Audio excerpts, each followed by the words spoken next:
बिस्मिल्लाहिर्रहमानिर्रहीम। अस्सलामु अलैकुम डियर स्टूडेंट्स, उम्मीद है आप सब खैरियत से होंगे। इस लेक्चर में हम प्रूव करने जा रहे हैं theta is equal to l over r. तो हमने प्रीवियस लेक्चर में एंगल्स मेजर करने के दो मेथड्स पढ़े थे, एक है रेडियन और दूसरा डिग्री। तो रेडियन जो मेथड है वो स्टैंडर्ड एसआई सिस्टम में भी आता है। एसआई सिस्टम के ज़रिए से हम यानी रेडियन में एंगल को मेजर किया जाता है। तो रेडियन क्या होता है?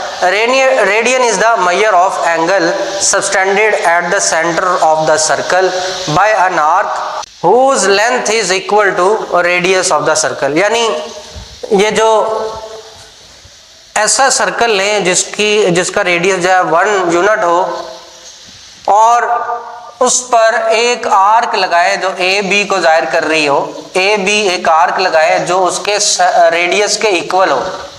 तो मिलने वाला जो पॉइंट है उसको अगर हम सेंटर से मिला दें तो जो एंगल मिलेगा हमें उसको हम रेडियन कहते हैं, यानी वो 1 रेडियन कहलाता है। हम एक रेडियन के बराबर की आर्क लगाते हैं और यानी उसके रेडियस के बराबर आर्क लगाई, हमें एक और रेडियस मिल गया।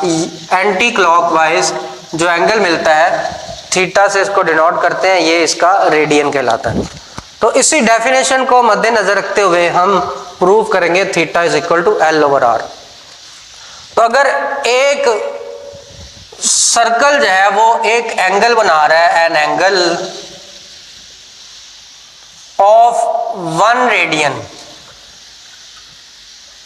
यानी एंगल जो है अगर 1 रेडियन का हो तो उससे बनने वाली जो आर्क है ए बी आर्क वो होगी, उसको कहेंगे हम 1 आर, यानी 1 आर के इक्वल आएगा।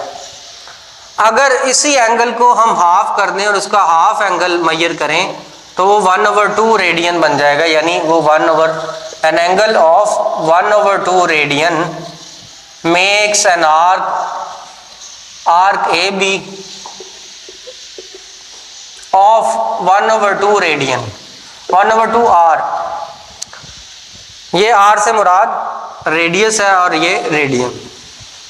इसी तरह अगर उसको हम डबल कर दें, यानी उस एंगल को डबल कर दें तो एंगल जो है वो 2 रेडियन बन जाएगा और आर्क जो है वो ए बी पर वो आ जाएगा 2 × r, यानी कि डबल ऑफ रेडियस आ जाएगा।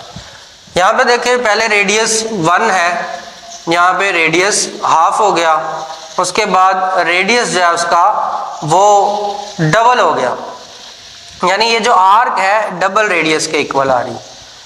इसी तरह अगर ये थीटा ये जो इसकी आर्क है ए बी ये थीटा के इक्वल आ जाए तो यहाँ वैल्यू जो लगेगी an angle of theta radian makes an arc of A B which is equal to theta r. तो ए बी आर्क जो है उसको हम डिनोट करते हैं एल से, क्योंकि ये लेंथ है। तो एल जो है वो आ जाता है इक्वल टू आर थीटा या थीटा आर। और हमने थीटा अगर थीटा को यहाँ पे लाके डिवाइड कर आर को लाके डिवाइड कर दें तो थीटा की वैल्यू निकलती है एल ओवर आर। यही हमारा रिक्वायर्ड प्रूफ था।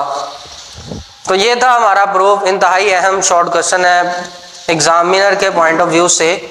अक्सर वो टेक्निकल क्वेश्चंस एफएससी क्लास में पूछे जाते हैं जो ज़रूरी नहीं है कि वो एक्सरसाइज से ही हों।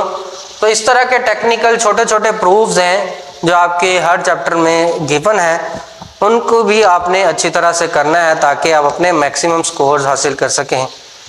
तो ये इसके साथ ही हमारा लेक्चर का इख्तिताम हुआ। मुझे दीजिए इजाज़त। अल्लाह हाफिज़।